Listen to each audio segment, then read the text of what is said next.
See if he listens to you guys today.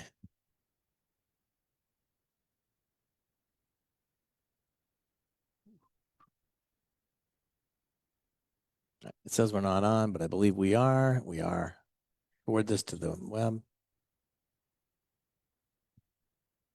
All right, that's up. Let's see if it's going to give us this. I don't know. That's what we're going to see. I think we did. I think we made it. And we did. All right.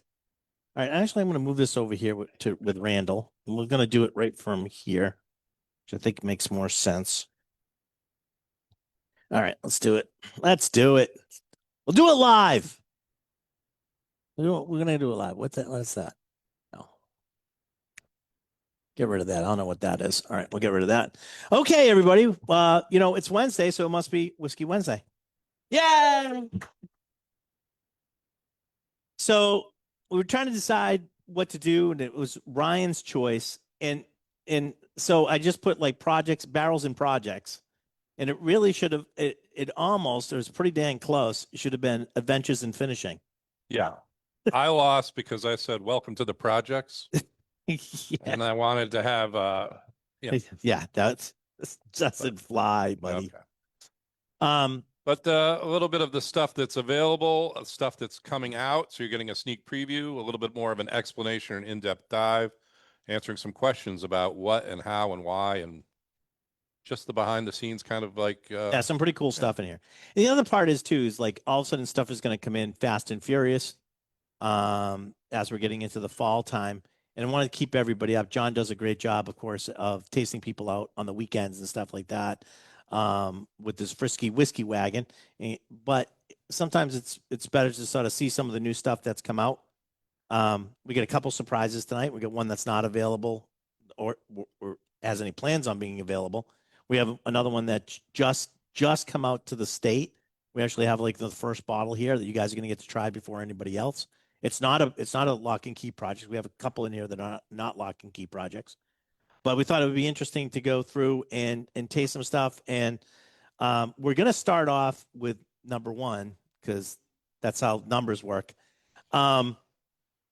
Because it's back in stock and it's something that is sort of near and dear to Randall and I's heart. Yep. And that is Pitmaster Prime. Pitmaster Prime was something that we came up with along with Steve Eulis, the owner of Fireflies, who just, if you don't know, recently passed away just before Thanksgiving.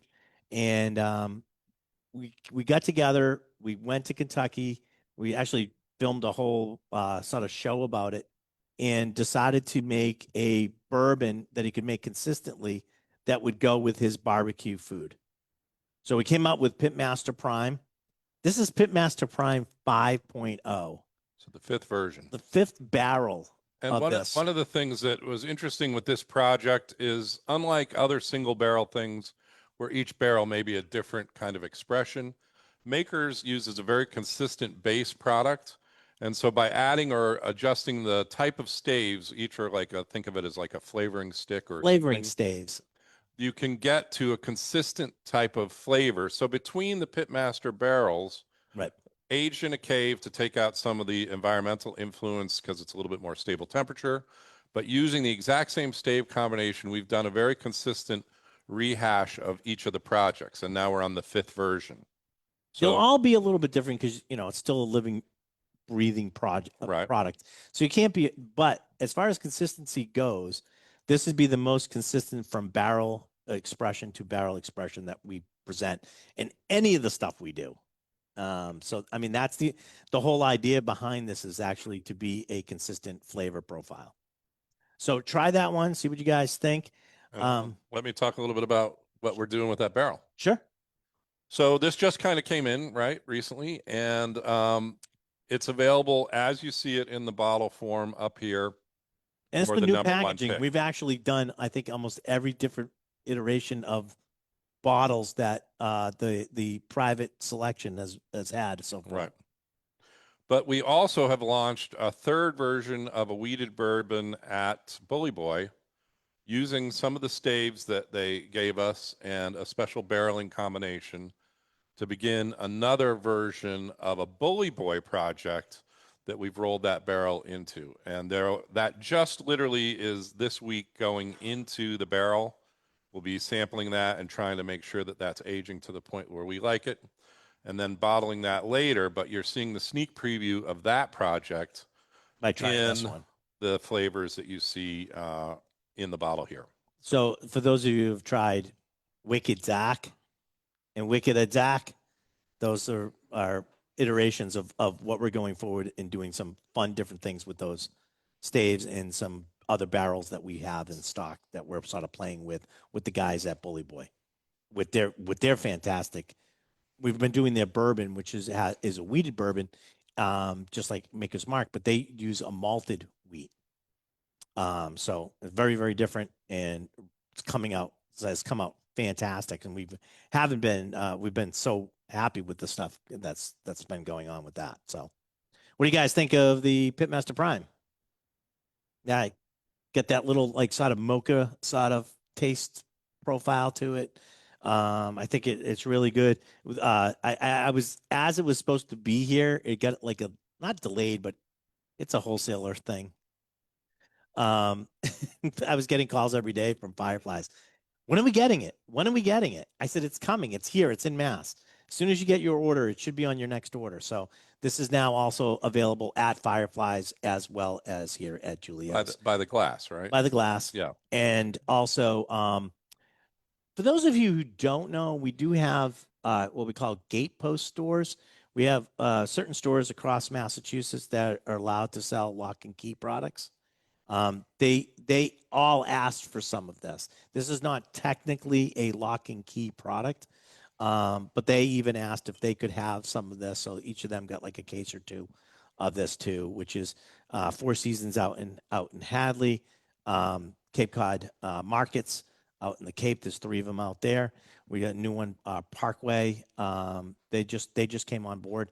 They're going to have it too. So we're going to start advertising a little bit more. So if you're out there listening to us, maybe there's a place that sells it closer to you than maybe coming out here to Julio's. So, but in a limited amount, and well, when it goes, it will go until the next iteration. So that's right.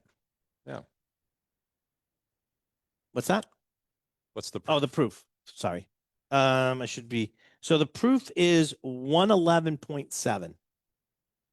I will tell you the stave profile is because there's five different staves profiles, and we put 10 staves into the barrel.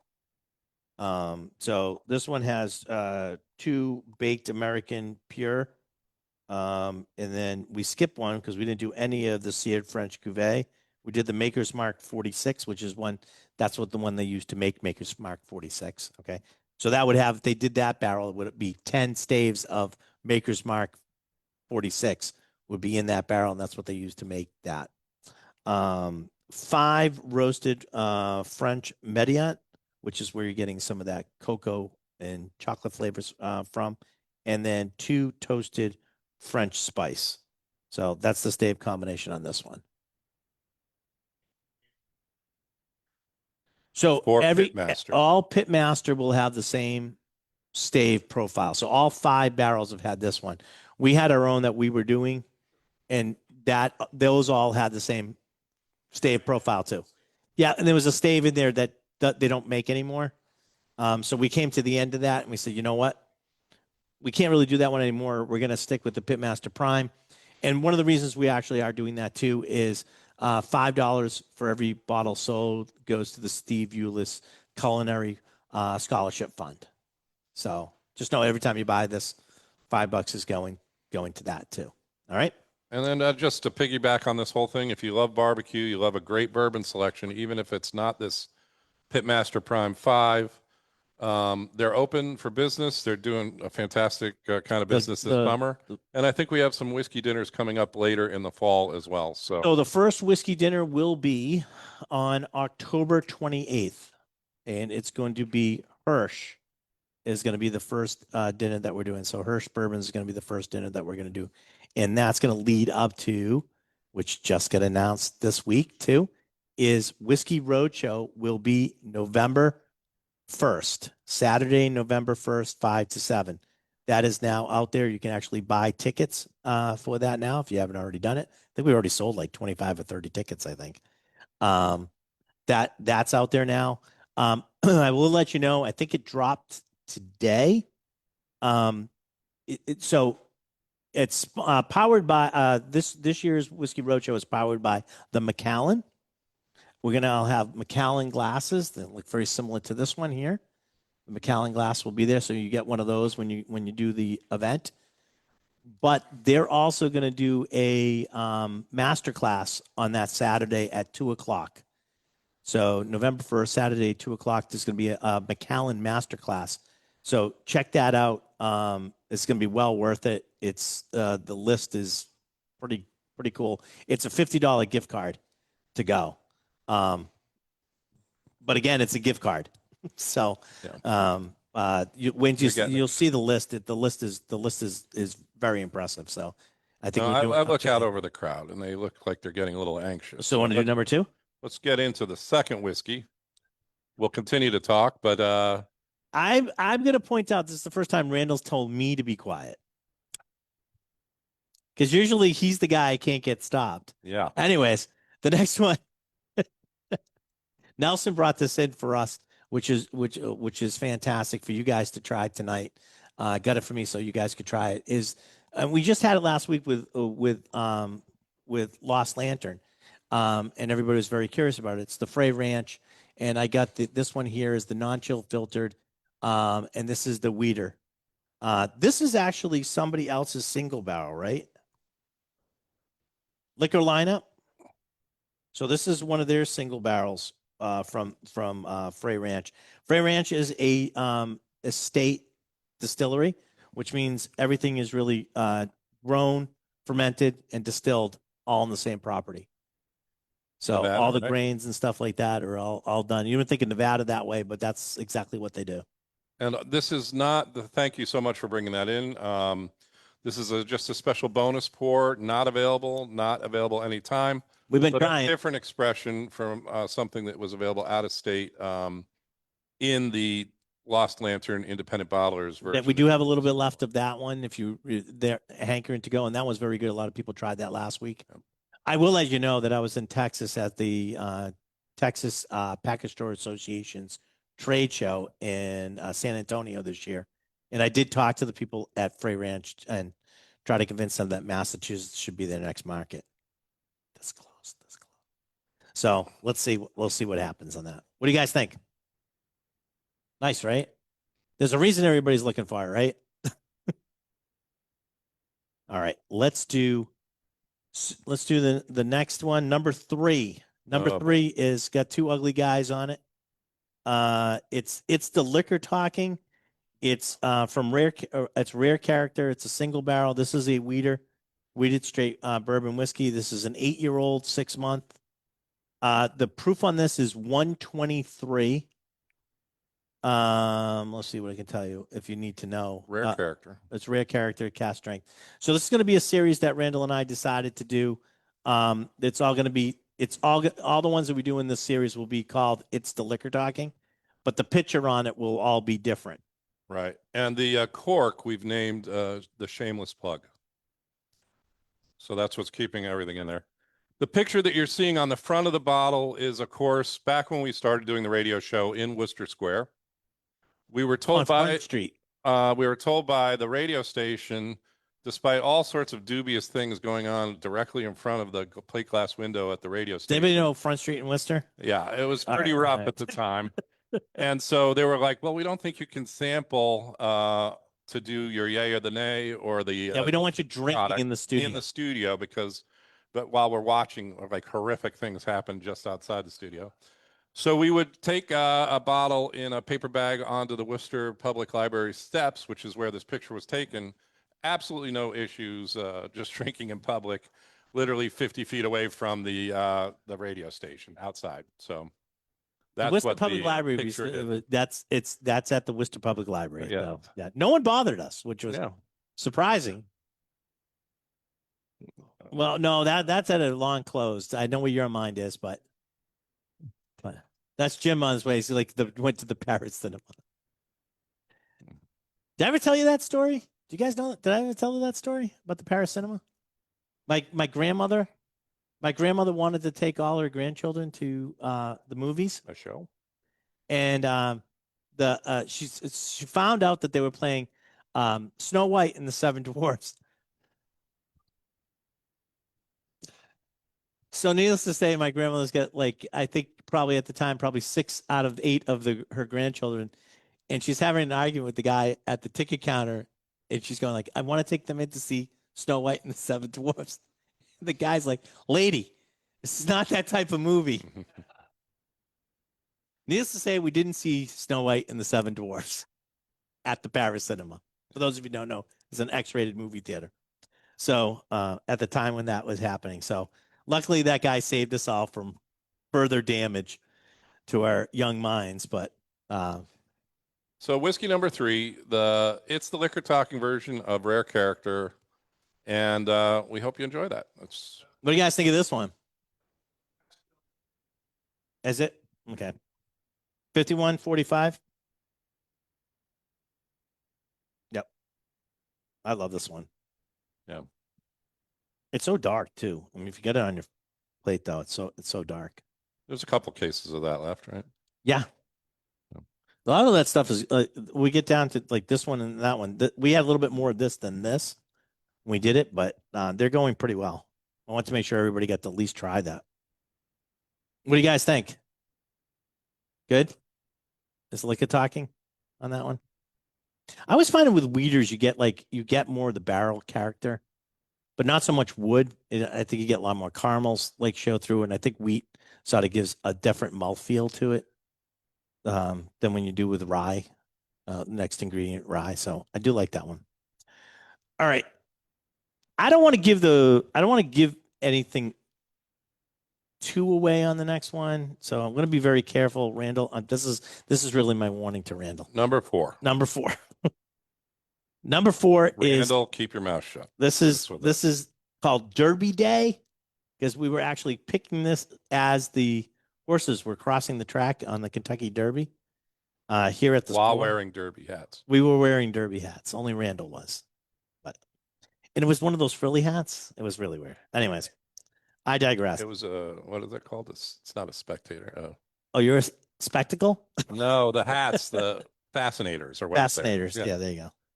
This is a Hirsch. So this is sourced, but they do stuff with it. So this is a Kentucky straight bourbon whiskey. But it's double oaked. This has been placed into a new charred virgin oak barrel. All right, so barrel to barrel. So it's finished in another barrel. Does that make sense? This is 117.2. It's pretty dark too. It's pretty dark, and you can see that. This is 7 years old, 5 months. The mash bill is 72 corn, 13 rye, and 15% malted barley. Now, I just gave you the mash bill, and if you know the mash bill, you can sort of figure out where that's from, and take it from there. I don't think it. To be honest with you, I don't think it really matters. Just try it, because that's I would say for a lot of people it matters, but we think that the flavor and the profile that we're picking is what won us over, not the source of it. And Kevin Aslan, who's the guy in charge of all the blending and the barrel projects at Hirsch, matter of fact, he won the Lock and Key Holder Award 2 years ago. Has been doing a fine job of actually adding his twists onto the whiskeys that he's getting and what he's doing with them. Yes, it's a what barrel? Yeah, I know that, and you know that. Oh, Mr. Carter. Yes, Horseshack. What is it? Nice. And so what do you guys think of this? So we don't have a ton of this, by the way, as you can probably imagine. This obviously goes very, very quickly when we get it. for, as you can see, for obvious reasons. We really like the barrel that we ended up with. Kevin's been very, very good to us and gives us quite a few options to choose from too, which is really nice. Right. No, it re-oaked them. He's He had showing us already done finished samples finished samples that are going to be close that to were what all we're looking at. re-oaked. It's the same. I mean, it's just, I mean, In terms it's the in same, terms of the process, it's the same, same but process. each one's going to be. Yeah, each one's going to be just different, right? We got a little bit. I think they've all been between 7 and 8 years. So we've had some single barrels. I think that have been up to 10, but not from this lineup. So we also, by the way, it's sort of sister project we've been working on. Is we have another one upstairs, and we're going to be tasting that at Fireflies. Is the OBR, Older, Bolder, Rarer, which is from the Lost Horizons series. So they do the Horizon series is sort of their baseline whiskey that they put out there. It's fairly inexpensive. It's good. It's the blue label one. They found like about 14 barrels, and it wasn't like found in that like they lost them, but what happened is they ended up with 14 barrels that had aged out of the program. In other words, they try to keep all of those the Horizon barrels in sort of like this 5-6 year sort of range. These had gone to 8, so they were like, well, wait a minute, we're not going to take these and throw them in there. Let's offer them out to some of our good customers and see if they want to take them.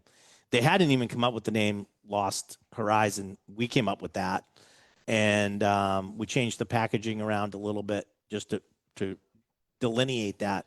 So those are the OBRs, the older, bolder, rarer. And I ended up taking 2 of those barrels and blending them together. So they're micro batched. So those are going to be out. And the sister project, which you named OBR, I wanted to name His'n. So it would be his and hers. And you can see why we didn't go with Sister that. barrel. Stretching it. That was really, really reaching. You got to work for my jokes. Yeah, I know. No, you have to work for your jokes. All right. And there's the problem, folks. He'll work for jokes. Yeah, yeah, exactly. All right, so number 5. Number 5 is our new version out. We have a little bit left of Avenging Angel, which is still up there. We got maybe 10, 12 bottles left, maybe something silly like that. This is the new one. It sort of actually came out at the right time because we're just about out of the old one. New one pops in. This is the 110 strength Angel's Envy single cask. We try to lean into the port finish on this because all the Angel's Envies are port finished, bourbons anyways. We try to lean into a little bit heavy on that in our samples that we pull for that, and they'll let us go up to 110. So this is 110. We go straight out for that with a port finish, and this one is called On the Head of a Pin. And so this is 1, 2, 3, 4, number 5.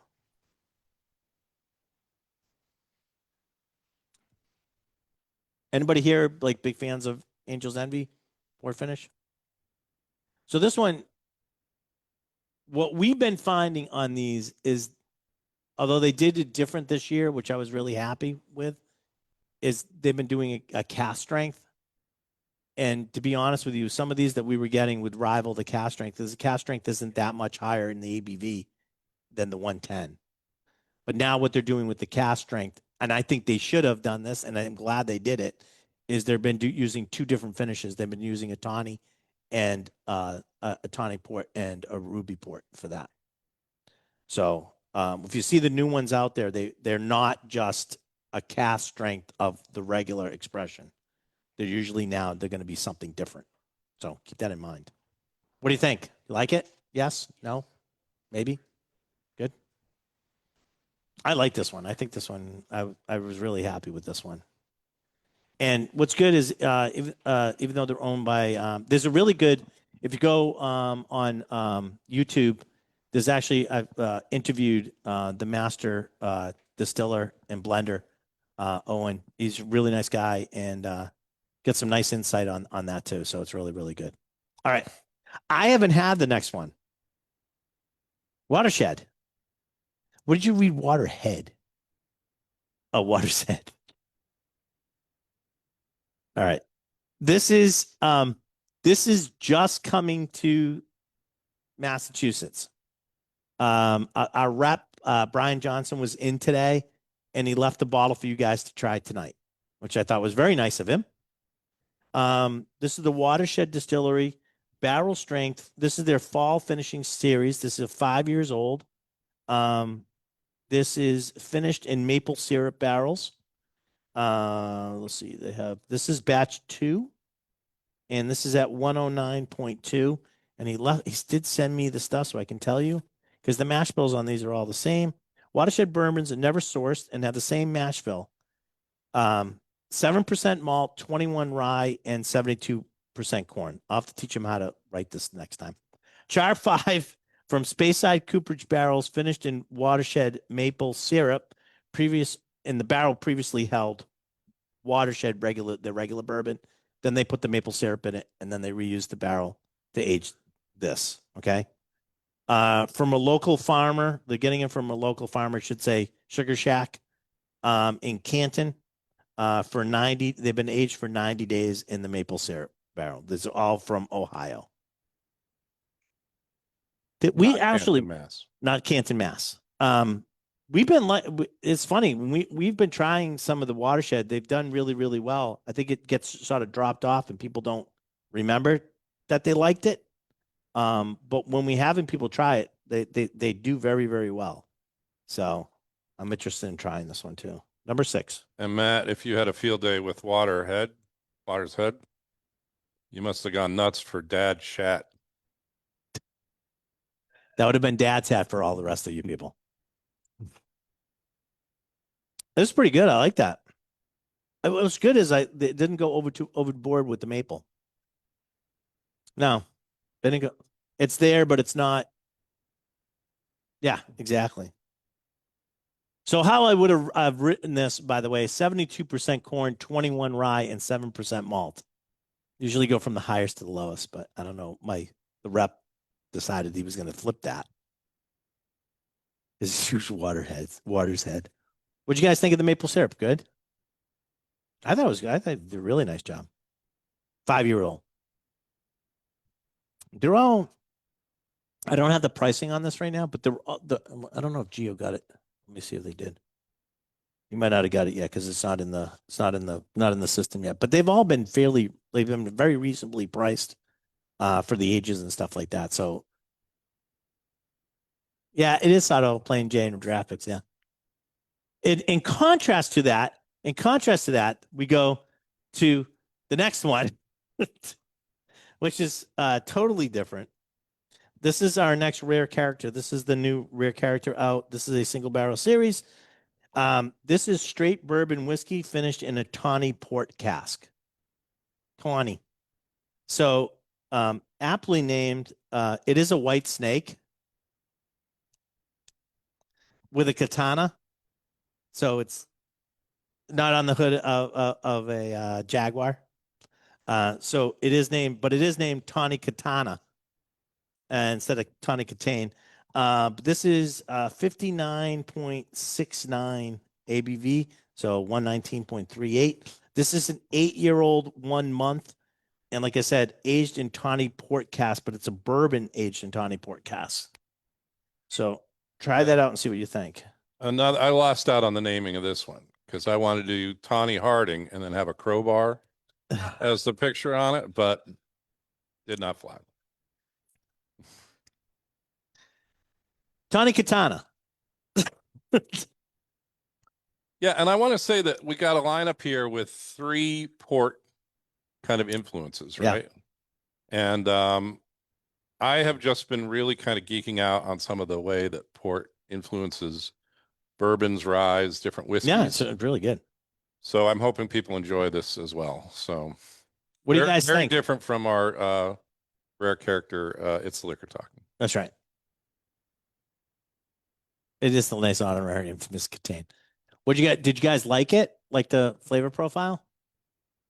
I think, yeah, yeah. Added just a little bit. I mean, it's up there proof wise. You can definitely add a little water, and I love when you do that with especially higher proof barrel finishes.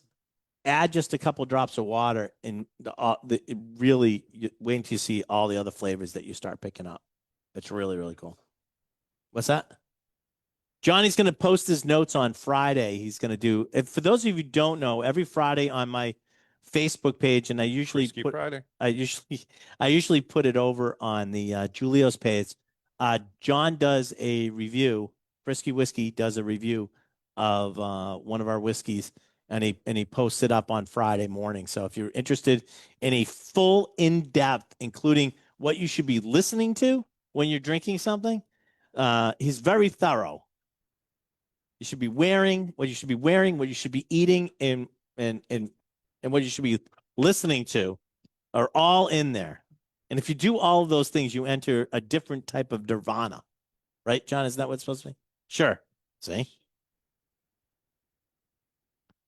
guys, like that one? Okay, cool. All right, so our last whiskey of the evening is actually In progress. in progress. So this is what we do when Randall and I start doing these projects. I'm gonna let Randall talk more about this one, but this is what we sort of do when we start getting into these projects because there's no beginning. Definitely a beginning, but there's no defined when the end is. And sometimes that has been up to 3 years when we've done a project, believe it or not. So it's done when the whiskey tells us it's done. It's getting there though. It's getting there. So take a little taste of this. This is from Bully Boy, and it's called Americano. And then after you take a little taste, we'll talk a little bit about the process. But another collaborative effort with Bully Boy, in which we're using their American whiskey, so not technically a bourbon. Right. And then I mentioned before that we have 3 port-based projects up here. Bully Boy, for their distillery cocktail lounge, has bottled a cocktail that is barrel aged in a port barrel. And that cocktail is their Negroni. Okay. Now that This is the first time they did that, though. Yep. The port barrel has been emptied, and we have put in the American whiskey into the Negroni aged port barrel for the finish. This is now 3, maybe 3.5 weeks into the process, and we'll continue to sample it as it progresses to the point that we pull this out and bottle it. So what you're looking at is a Negroni-inspired American whiskey kind of cocktail, although it is all whiskey in the barrel. It just has the influence of some of those residual flavors. I'm really kind of digging it because I've been a little bit on an Amaro kind of a bitters kick, and so there's a kiss of that in this, which is unusual. Additionally, we got the last few cases of the port barrel aged Negroni cocktail Negroni that there's a small 250 ml sample here. And at some point, we're going to figure out how we can bundle that or release right now. that possibly with the bottle of the Americano so that you have both the influence of the cocktail that they made in a small sample, but also have the straight up whiskey called Americano. It was really funny because the Will Willis called me up and he said, "Hey, listen, we want to do a Negroni, a barrel aged Negroni." And they said, "What barrel should we put it in?" I go, "I don't know. What can you get?" And he goes, "Oh, I'll give you the list." And he started listing off, and one of them was port. I go, "Do the port. Yep. Do the port barrel. The port barrel Negroni is going to be fantastic. It'll go over really, really well. Hence, they're already sold out of it." Yep. And they just really bottled that up and started doing stuff with it. It went through very, very quickly. This sample, which doesn't have a proof statement on it, was pulled this morning. Yeah. So, and we do progressive samples. If people have seen some of our other projects with Bully Boy, where we have the origin bottle that's unfinished, plus 2 weeks, 4 weeks, 6 weeks, 8 weeks, to the point where we determine that we're going to pull it, and then the final bottled product, which will be a Bully Boy bottling, but also allude to the name and the collaboration with Lock and Key on the label. It was really funny because I said, "What are you going to do with the port barrel when you're done?" And they're like, "I don't know. I hadn't really thought about it." I go, "Well, I got an idea." And I wanted to use. I'm a big fan. For those of you who don't, if you've not had it, their American whiskey is, I think, one of the best ones out there. It really is a very good American whiskey is sort of a catch-all. Randall can go into like why it is that, but it's sort of a catch-all. But their American whiskey is actually a very, very good American whiskey. I put it up there. My other favorite sort of American whiskey is Michner's. I love their American whiskey. Is a fantastic one too. Um, I'd put this up there with that. I mean, that's how I think that's how good and how well it drinks, and especially it's very, very affordable. So I thought the flavor profile would go exceptionally well with the Negroni, and this is what you got. People liking it? What do you think? Yes, no. What do you think? Yes, longer. We want it a little bit more. Randall and I tasted. We want it a little bit more integrated. Yeah. You know, this is early. We can let this go as long as we want. But there'll come a time where we're going, okay, that's it. That's what we're looking for. And But so, I think it shows really, really good promise, especially such an early stage of being only like 3 weeks in. I think it's showing really, really well. Kevor, This is perfect for Kevork. He would like a custom. done right now? Yeah, right now he would like you to take those in bottles up for him. Sure. You don't know. You don't know. Like when we finish, you might like the other one better. So one of the things that Ryan alluded to at the very beginning was that, some of these products have been aged for 90 days. They set a timer, and at 3 months it'll come out. And the finish is done when the finish is production-wise needed to be done. And we've been very fortunate in being directly involved in sampling on an almost biweekly basis and making kind of on-the-fly decisions to make sure that we're picking it at the optimal time that we think. And then we can also showcase, will be bottle samples that are at this stage for Kevork to try and, steal away. But basically, you can decide also in that tasting or that class whether you think we made the right choice or whether you would have possibly bottled it earlier. I mean, we did one with progression. Sagamore that was supposed to be a 6-month project, ended to be 3 years. Yeah.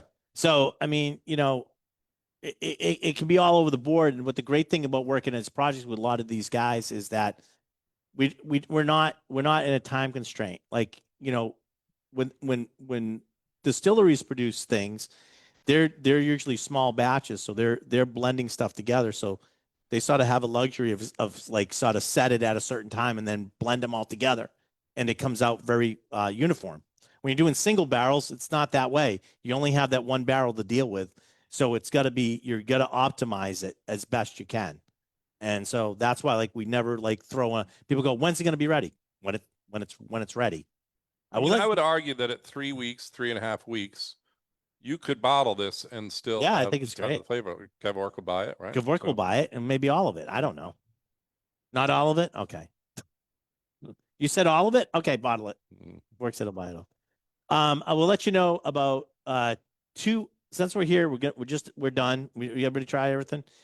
We got 2 other projects going on, and we won't tell anybody on. Maybe I should tell this separately. I'll shut it off. Yeah, but any kind of questions that we have up to this point, and then we'll get into the 2 kind of secret projects. Yeah, I don't think I'm gonna let that one go out. We'll say. Do people have a favorite in the lineup? Go ahead, sir.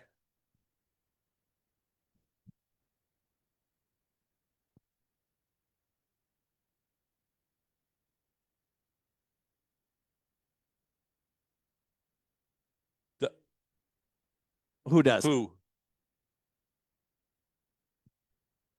Okay, so oh yeah, traditionally for bourbon, it has to be a virgin charred oak barrel. Then after that, they're going to go into a process that they've referred to as like a double barrel, meaning they've met the legal requirement, and then they can put it into a different barrel. Sometimes another virgin charred oak, sometimes a non-virgin charred oak that would have been the same wood as before. And then a lot of times you have these abilities to use barrels that have usually held a liqueur or a spirit before. And most of them are, the most popular ones are fortified wines, sherry, port, Madeiras, and Calvados. cognacs, Calvados, right? Things like that. Calvados is great, especially in And that adds like a kiss of additional flavor. But there is no real law other than meeting the bourbon requirement. And one of the most interesting things about the American whiskey category is you can meet all the requirements of bourbon, but not have to have the virgin charred cask. It could be a used cask. So you can get a little bit more subtlety of flavor coming into it instead of the darker, intense wood notes that you might get from a virgin charred cask. And so, but they're also a little bit looser about the definition of the grain mash bill and things like that. So it's, it doesn't have to be port. We've just been geeking out on yeah, it's pork just import's actually recently. been trouble. Actually, not the easiest ones to get a hold of, by the way. Right. Guys, can you hold on a second because we can't hear him? Go ahead, sir. So sherry is a very popular one. And this came out of the tradition of Scotland when they initially would just have barrels from all over the world sitting around. A tanker truck would pull up from a distillery in Scotland and they would just fill all the barrels because at the end of that, 40, 50 years ago, the blender would take all the different components and then mix them to get to a taste profile that they had in their head or that they were trying to get to. So Black Label always tasted like Black Label, even though it started from different points. So in the tradition of Scottish whiskey using a variety of barrels that they aged everything in, American whiskey has kind of adopted some of that to make their cigar blends, which were never really a thing in bourbon, but now kind of are, or to use the barrels to give an additional kiss or flavor to the traditional American oak charred barrel. And one of the first ones to do that extensively, Lincoln Henderson with the port finish on the Angel's Envy. But soon after that, sherry, the Sagamore project that you were talking Sagamore about was project a cognac barrel. we did an And Armagnac barrel first. We right. did a cognac barrel. So those sort of hit in. So we're looking for different types of wood that adds the flavor into those sherries, ports, whatever beforehand, as well as how the port, sherry, or whatever was in it before has changed a little bit of the wood structure or chemical compounds. And that adds that kiss of flavor.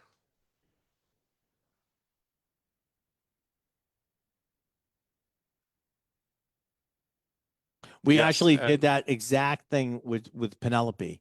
So taking the same base spirit and aging them in different finishes splitting that into those and different different barrels. finishes, so you could actually see, starting with the same base spirit, you could see the different influence of doing like cognac. What was it? Cognac, PX, Oloroso. Which one am I missing?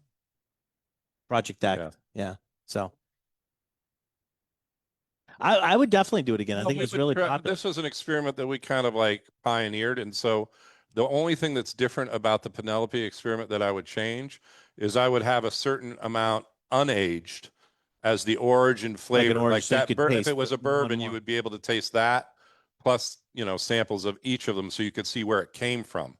But the other one is great and it sold out. So at some point in the future, yes, there will be a revisit of some version of that. We've been doing like constant ones. So like, one of the first ones, French Kiss was one of the ones that was an Armagnac barrel.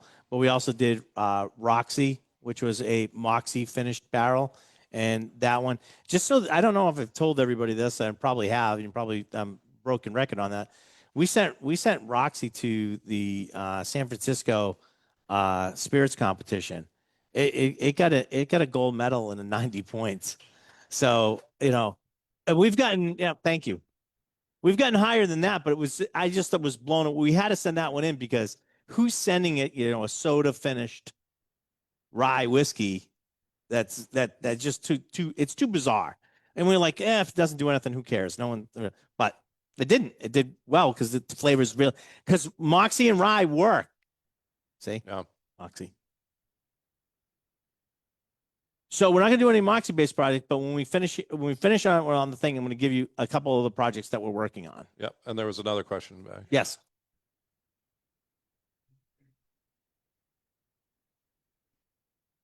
Pepsi, Coke, and Roxy. Well, maybe. We'll see about that if we do some other different finishes, but we'll definitely talk about what the other project. So a lot of you had autocratic is almost done. That was the other one that we put together with like running it through a coffee barrel and stuff like that. And that's another one that we've done. So you're going to see some of the other stuff in the projects we're doing with Bully Boy, and we have some other stuff that's in the works. So keep an eye out. Well, Yeah. we all set? I want to thank everybody for coming tonight. I'm gonna stop everything, but thank you guys for all coming tonight. Stay. I have a little some stuff to go over. Rindle and I want to talk to you about a couple other things we're doing. Everybody else at home, thank you. You can get this on Facebook. You can get this on wherever you get your podcast. Look for It's the Liquor Talking. Though it was great to watch, I'm sure, but it would have been better if you were here because it was awesome.